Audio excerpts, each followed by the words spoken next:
bisa bersaing di dunia kerja dibutuhkan kompetensi, bukan hanya sekedar janji. LSP, Lembaga Sertifikasi Profesi, adalah jawaban untuk membuktikan kompetensi Cakramania. Buktikan kalau kalian berkompeten dengan mengantongi sertifikasi profesi. Itu artinya kamu siap bersaing di dunia kerja. Mari kita diskusikan bersama, tetap di Cakraloka. Selamat datang di Cakraloka, Universitas Negeri Malang, Excellence in Learning Innovation, bersama saya Feby Henuk, host Cakraloka.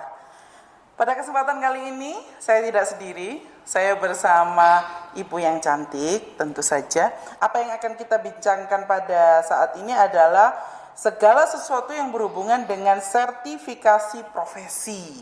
Tentu saja, itu penting nggak sih gitu ya? Mari. Bersama saya saat ini ada Ibu Ketua Lembaga Sertifikasi Profesi LSP Universitas Negeri Malang. Beliau adalah Ibu Dr. Rina Rifki Mariana. Ya, Pak Freddy. Selamat datang di Cakraloka. Ya, Ibu. Terima kasih. Sehat hari ini? Alhamdulillah, selalu sehat. Alhamdulillah. Beliau adalah dosen di Prodi Tata Boga, jurusan Teknologi Industri Fakultas Teknik. Ibu, terkait dengan lembaga sertifikasi profesi, apa sih sebenarnya LSP itu, Bu? LSP itu adalah sebuah lembaga yang memiliki kewenangan untuk melakukan sertifikasi profesi, tentunya setelah mendapatkan lisensi dari BNSP dan melalui proses akreditasi yang cukup panjang, Mbak Feby. Ya. Selintas saya ceritakan ya tentang LSP, mungkin berdasarkan kualifikasinya itu ada 3. Jadi ada LSP P1, P2, dan P3. P itu singkatan dari pihak. Pihak 1, pihak 2. Tetapi yang pasti P1, P2 dan P3 ini tidak menunjukkan tingkatan, tidak menunjukkan level, apalagi harkat dan martabat ya Anda ya. Jadi terus P1 itu apa nah, kalau gini, begitu, Bu? Selintas ya. Jadi pada saat kita mau membuka LSP tentunya harus dilihat dulu dari kebutuhannya. Nah, contoh misalnya Universitas Negeri Malang nih, kebutuhannya apa? Kebutuhannya itu, goal setnya itu adalah memberikan sertifikat akademik dan sertifikat kompetensi untuk mendapatkan lulusan yang kompeten, ya, profesional dan terstandar. Itu kan tujuannya. Maka yang profesional kita dan terstandar. Nah, berarti yang kita pilih berarti P1. Selintas saya ceritakan tentang salah satu ciri, bukan ciri-ciri loh ya. Salah satu ciri dari P1, P2 dan P3. Nah, P1 ini salah satu cirinya itu adalah dia hanya memiliki kewenangan untuk melakukan asesmen atau uji secara internal. Jadi artinya di UM itu ya hanya mahasiswa UM saja kan begitu ya. Begitu. Dan secara perspektif regulasi kalau kita mengacu pada buku panduan BNSP, LSP P1 ini tidak memiliki kewenangan untuk melakukan sertifikasi ulang. Nah, contohnya begini. Sertifikat ini kan hanya 2 tahun nih usianya, hanya 2 tahun. Nah, yang kita bidik di sini adalah mahasiswa dari prodi yang sudah memiliki skema, gitu ya. Dan di dalam skema itu ada syarat-syaratnya. Sudah menempuh sekian semester dan ini lebih diprioritaskan kepada mereka yang sedang memprogram skripsi. Nah, kita tahu kan anak-anak kita itu banyak juga yang molor di skripsi, toh. Nah, ya kan? Nah, pada saat dia memprogram skripsi, dia melakukan asesmen. Terus kemudian dia telat 2 tahun, begitu lulus, habislah itu sertifikat. Masanya ya. Kita tidak bisa melakukan sertifikasi ulang. Oh, jadi ini juga butuh strategi. Lah ya. Dipastikan, diyakinkan bahwa mahasiswa itu memang sudah selesai. Menjelang ujian. Gitu ya. Nah, ini artinya P1 ini adalah merupakan produk pendidikan, Mbak Febri. Merupakan berapa semester ya? Kalau D3 berarti 6 semester, kalau S1 berarti kan 8 semester. Nah, terus kita uji di sini kan, nah kompetensinya sesuai apa enggak kan gitu. Nah, lain dengan P2. P2 sebetulnya agak sama sih sebetulnya ya. Jadi P2 itu biasanya yang menyelenggarakan itu adalah lembaga pemerintahan seperti misalnya BLK begitu ya. Tetapi produk pelatihan. Nah, sekarang siapa yang bisa melakukan sertifikasi atau asesmen di P2? Dosen juga bisa. Dosen di situ dilatih misalnya untuk bidang keahlian tertentu sesuai dengan bidangnya. 2 minggu misalnya dilatih, terus dilakukan asesmen. Nah, dapatlah dia sertifikat bisa menjadi asesor. P3, ya kan? Ini salah satu ciri loh ya. Singkatnya saja. P3 ini mungkin ya gimana ya, biasanya yang menyelenggarakan itu adalah asosiasi profesi dan asosiasi industri, tetapi tidak mensyaratkan bahwa dia lahir dari pendidikan tertentu atau pelatihan tertentu. Jadi kalau dia misalnya memiliki kompetensi di bidang tertentu dan dites itu memang bisa, ya dia berhak untuk itu. Oke. Seperti misalnya saya dari Boga suka musik, dari sejak SD saya senang musik. Terus punya sering latihan, kemudian punya Otodidak, secara itu otodidak. jadilah kan gitu. Oke. Nah, sekarang pertanyaannya begini, apakah bisa perguruan tinggi menyelenggarakan LSPP 3? Boleh. Boleh ya? Bisa, Unmer udah punya kewirausahaan, IPB juga sudah dapat. Bahkan kalau tidak salah dari Universitas Negeri Malang juga pernah memberangkatkan pendamping kewirausahaan. Pendamping, ya kan punya itu ya. Itu diberangkatkan untuk mengikuti LSPP 3 di IPB, bayarnya lumayan 5 jutaan tuh. Oke. Nah, itu. Baik, itu beda dari P1, P2, P3 Beda, tadi ya. tapi tidak ciri-ciri ininya. Betul. Nah, sekarang untuk cakramani yang ada di rumah, menurut Ibu penting nggak sih ikut LSP, ikut Ya sertifikasi sangatlah, itu? sangat penting. Kenapa Bu? Kenapa Sekarang kan itu menjadi begini sebuah ya, hal itu yang kan penting? keterkaitannya dengan aturan-aturan ketenaga kerjaan dan seterusnya ya. Itu apalagi sekarang kalau dikaitkan dengan 8 indikator kinerja utama yang merupakan kontrak kerja antara Kementerian Pendidikan dan Kebudayaan dengan perguruan tinggi negeri. Oke. Salah satu prinsipnya itu adalah mengembangkan relevansi perguruan tinggi dengan dunia usaha, dunia kerja, dan dunia industri. Dan ini ada wajib tertera di situ nomor 4 tuh LSP, LSK itu memang harus ada. Jadi sekarang itu dari perguruan tinggi itu ya, sertifikat yang dimiliki oleh mahasiswa dan sertifikat yang dimiliki oleh dosen menjadi harus ya sekarang itu. Nah, sekarang pentingnya di mana kan begitu ya? Betul. Kalau dilihat dari sisi kepentingan nih Mbak Febri ya, bukan hanya untuk pemegang sertifikat. Ya, dia jelas personal branding ya. Dia betul. bisa meyakinkan kepada dunia usaha atau dunia industri bahwa dia memiliki kompetensi yang diakui secara nasional dan terstandar. Ya, artinya kan kita dengan menunjukkan itu aja kan industri udah tahu kan begitu. Nah, tetapi ini yang paling penting sebetulnya perlu saya sampaikan juga bahwa ini sebagai evaluasi kurikulum kita. Bagaimana kita bisa mensinergikan antara kurikulum dengan dengan tuntutan dari sertifikasi ini. Dengan kompetensi tertentu yang harus dicapai. Boleh ya saya ceritain tentang ini ya. Kita semua dosen ya, itu kan pernah terlibat ya dalam menyusun kurikulum. Dari mulai menetapkan tujuan, visi misi, sampai menetapkan profil. Nah, lulusan. contoh misalnya di Boga, D3 misalnya, profilnya itu untuk menjadi Chef de Parti Pastry, misalnya begitu ya. Tapi apakah tahu penyusun kurikulum? Kompetensi apa yang harus dimiliki oleh seorang Chef de Parti itu, pastry itu? Itu di SKKN itu jelas, ada 19 unit kompetensi yang harus dikuasai oleh seorang Chef de Parti Pastry. Itu kan banyak ya, ini pekerjaan di semua lah, misalnya untuk food. Oke. Jadi kalau seorang chef pastry tadi itu mau diterima di tempat pekerjaan, dia itu ada standar-standar yang diinginkan oleh industri atau tempat kerja yang memang membutuhkan kualifikasi itu gitu. Nah, lulusan kita itu sudah punya itu, tapi perlu ada sertifikasi yang dimana sertifikat itu dibutuhkan oleh tempat dunia industri ini.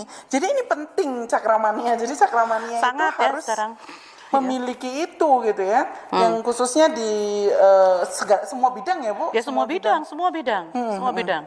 Iya. Oke. Jadi. Nah, kalau bisa dikatakan bagaimana caranya cakramania ini bila ingin mengikuti uji kompetensi? Oke, jadi begini Mbak Febri, saya ceritakan dulu ya, di UM itu kan, tadi kan saya mengatakan bahwa LSP ini baru bisa menyelenggarakan asesmen setelah terlisensi oleh BNSP.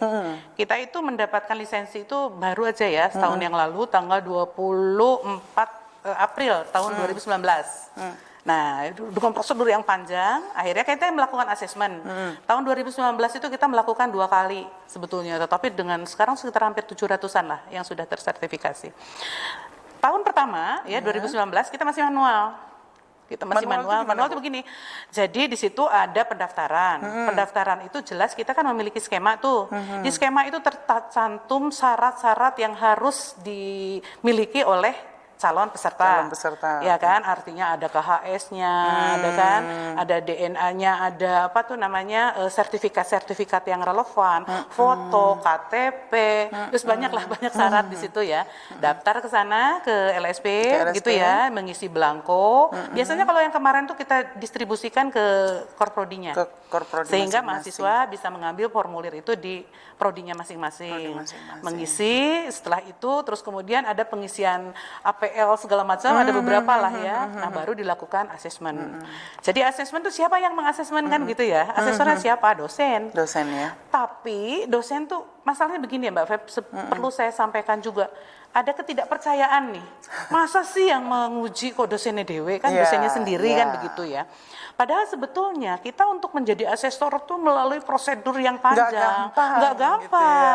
Tetap melalui tahapan-tahapan penting. Dan soal-soal itu tidak berdasarkan kepalanya asesor. Satu orang. Nggak bisa karena semuanya sudah tersandar dalam SKKNI. Beda dengan kalau kita memberikan soal UAS kan begitu. Dan itu juga ada syarat yang mengasesmen itu ya. Pertama, bukan pengajarnya. Atau paling tidak dia setahun lewat gitu loh. Di tahun lalu dia ngajar mata kuliah tersebut atau ini tersebut baru mengasesmen, itu boleh gitu. Jadi ada syarat-syarat tertentu lah kan gitu. Jadi artinya selalu ada tawaran dari LSP, ada pengumuman-pengumuman yang disampaikan oleh kepada Cakramania di rumah begitu untuk mengikuti program tersebut. Betul. Itu dulu Mbak Febri ya. Saya lanjutkan. Nah, untuk yang berikutnya kita sudah berhasil membuat website sekarang. Jadi semuanya itu by paperless. Nah, itu jadi nanti pendaftaran semuanya by online, segala macam, nggak seperti dulu. Kalau dulu kan berkas di tempat kita numpuk ya. Sekarang kita sudah berbeda. Nah, sekarang pertanyaan berikutnya nih, bayar nggak? Nggak ya? Jadi gratis. Ini kalau di luar ya, tadi kan saya bilang ya, kalau yang di IPB kemarin itu sampai 4,5 juta. Ini gratis.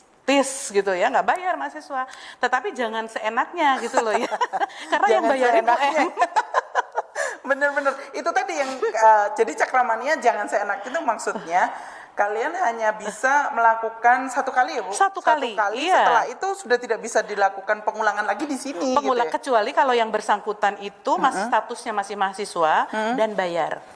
Oke. Gitu. Jadi harus memanfaatkan semaksimal mungkin. Ini fasilitas yang luar biasa ya. Tadi menarik ada satu kata yang keluar adalah skema. Ada berapa skema begitu? Gini, di awal itu kita punya 11 skema. Oh. Nah, jadi juga. Dari 12 skema yang masuk 11 skema karena diverifikasi oleh BNSP. Waktunya panjang ya, hampir setahun begitu ya. Lama ini nggak gampang kan begitu. Terus kemudian sekarang yang skema pertama itu berubah jadi 10. Kenapa berubah? Karena skema tersebut sudah berubah SKKNI-nya, artinya sudah tidak sesuai lagi dengan industri. Oh, begitu. Ya sudah, kan gitu. Nah, sekarang kita tambah lagi dengan skema. Nah, kalau yang pertama memang kan kita lebih banyak di Fakultas Teknik nih. Karena memang inisiatornya dulu memang dari Fakultas Teknik, tambah plus 2 dari sastra. Sekarang insya Allah lah yang hampir semua terwakili. Sudah terwakili di Jadi masing-masing. dari ekonomi ada, dari yang belum ada tuh FIS. Kalau FIK, walaupun memang belum ada skema yang spesifik, dia bisa ngambil ke K3 nanti. Begitu. Jadi insya Allah lah nanti untuk tahun berikutnya, mudah-mudahan pandemi segera berakhir. Ya, amin. Nah, itu kita segera bisa melaksanakan asesmen untuk mahasiswa kita. Gitu. Nah, kedepannya tuh target apa sih Bu dari LSP ini? Target-target yang akan dicapai oleh LSP ini tuh apa? Kalau target LSPP 1 itu jelas semua mahasiswa Universitas Negeri Malang tersertifikasi, itu target. Dan nggak gampang ya, karena ketentuan untuk mengajukan skema walaupun tidak tersurat gitu, tersirat ya, itu dibatasi 10 sampai 11 skema di awal. Padahal kita punya berapa prodi Mbak Febri? Ya, dan semestinya itu dari satu prodi itu tidak satu skema. Karena apa? Karena mahasiswa itu punya minat sendiri-sendiri. Khususnya membangun kesadaran ini Bu, kesadaran bahwa perlunya uji kompetensi ini gitu. Mungkin mahasiswa merasa bahwa lulus saja udah selesai gitu. Tidak perlu melakukan ini. Iya, gitu. Tapi sekarang rasanya masih sudah tahu Mbak. Sudah tahu. Ini ya? dari awal yang pertama, tahap pertama begitu ya. Kan kita untuk melakukan asesmen, untuk turun sertifikat kita butuh waktu 2 bulanan waktu itu. Nah, ini sertifikat belum turun, mahasiswa yang sudah lulus tuh ngejar ke kita. Saya banyak sekali membuat surat keterangan. Karena apa? Karena faktanya pada saat mereka daftar di tempat usaha atau di industri tertentu itu diperlukan. Gitu loh. Bu, Karena Iya. penyelenggaranya adalah dari kampus sendiri. Pasti lulus atau bisa jadi tidak lulus. Istilah di LSP itu bukan lulus dan tidak lulus ya, kompeten dan tidak kompeten. Oke. Ya, tidak ada ABCD. Misalnya tadi saya katakan save the party ada 19 unit kompetensi kan. Semuanya setiap unit itu harus kompeten. Gitu kan? Nah, sekarang agak sulit kan gitu. Misalnya ada 2 unit kompetensi yang dianggap tidak kompeten, berarti kan kita harus mengulang tuh. Mengulang. Masih diperbolehkan mengulang dalam periode waktu tertentu. Sampai benar-benar dia dinyatakan kompeten.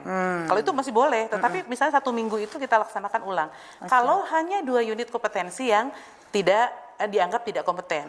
Lah kalau dari 19, 11 tidak kompeten ya udah del. Del ya. Jadi itu, makanya. nggak sembarangan. Jadi ketika program LSP salah satu untuk sertifikasi ini tuh nggak sembarangan, segala sesuatunya terstandar, ada tata cara aturannya. Jadi mari Cakramania, ini adalah sesuatu yang penting, jadi harus aware dengan ini semua dan gerak cepat gitu Bu, Iya, mempersiapkan diri tentunya Iya, untuk betul. mengikuti ini gitu. Iya, karena ada syaratnya Mbak Feb untuk melakukan asesmen ini ya, satu asesor itu maksimal hanya bisa melakukan uji 10 orang satu hari. Satu hari hanya 10 Itu maksimal ya. Kalau untuk yang sosial gitu ya masih mungkin ya. Tapi kalau untuk ini fakultas teknik katakan roda 4, punya mobil hanya 2 ya, otomatis satu hari hanya 2 orang. Itu iya betul. Iya. Nah, visi misi dari LSP sendiri itu ke depannya bagaimana Bu? Sebetulnya kita mengikuti visi misinya Universitas Negeri Malang ya. Apalagi secara nasional sekarang dengan ada 8 indikator kinerja utama yang memang wajib dilaksanakan. Ini kontrak kerja loh. Kontrak dengan kerja, Kementerian Pendidikan Kebudayaan itu nggak main-main. Itu harus kan mau tidak Harus, mau. wajib ya. Nah, itu dari kami, dari tim kami itu ya gimana caranya dalam waktu tertentu gitu ya. Ya, kita bisa sampailah semua mahasiswa tersertifikasi. Oke. Iya, begitu. Wah, Jadi luar biasa ini pembicaraannya ya, bahwa memang tidak sekedar hanya ijazah yang dibutuhkan. enggak sekarang tuh Dunia cukup kerja sudah ijazah. berubah, Betul. gitu ya. Betul. Jadi Cakramania juga harus berubah mindsetnya Iya. melihat hal ini begitu. Di Universitas Negeri Malang memiliki lembaga LSP, ada di Geraha Rektorat lantai Betul, 7 ya Bu. lantai 7 ya. Di lantai 7 nanti bisa bertemu dengan Bu Rina di sana. Bila ingin bertanya segala sesuatu ada di website UM Asia di LSP, iya. LSP ya Bu ya. Iya. Nah, nanti silakan di search di website UM Asia ID atau nanti akan ada di closing. Sebelum Betul. closing nanti akan kita tempelkan ya Bu. Iya, betul. Oke. Baik Ibu, dari informasi-informasi yang sudah disampaikan, saya mohon Ibu bersedia memberikan closing statement nih kepada Untuk Cakramania yang mahasiswa. ada di rumah. Ya, Khususnya untuk gitu mahasiswa. ya. Oke. Baik Mbak Febri, begini. Seperti yang saya sampaikan, pentingnya sertifikasi itu adalah untuk personal branding ya. Meyakinkan kepada dunia usaha, dunia industri itu bahwa Anda ini memiliki kompetensi yang diakui secara nasional. Dan ini adalah yang memudahkan Anda untuk mengikuti ya, kerja dimanapun yang sesuai, artinya kan begitu. Nah itu loh, jadi ya saya harap sih ada kesadaran, apalagi gratis begitu ya. Ya jangan lupakan, menyelesaikan skripsi, jangan sampai telat begitu ya.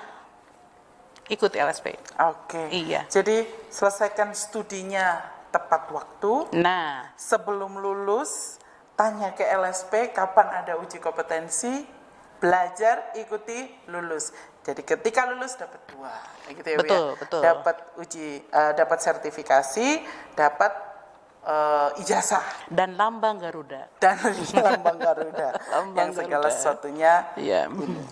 Baik, terima kasih Ibu atas kehadiran Terima dan kasih juga Mbak informasi Febri. yang Ibu Terima sudah kasih berikan. juga, iya. Semoga bermanfaat untuk kita Amin. semua dan Iya. untuk Cakramania. Amin, di amin, rumah. amin. Sama-sama, Terima kasih. terima kasih. Selamat sore. Selamat sore.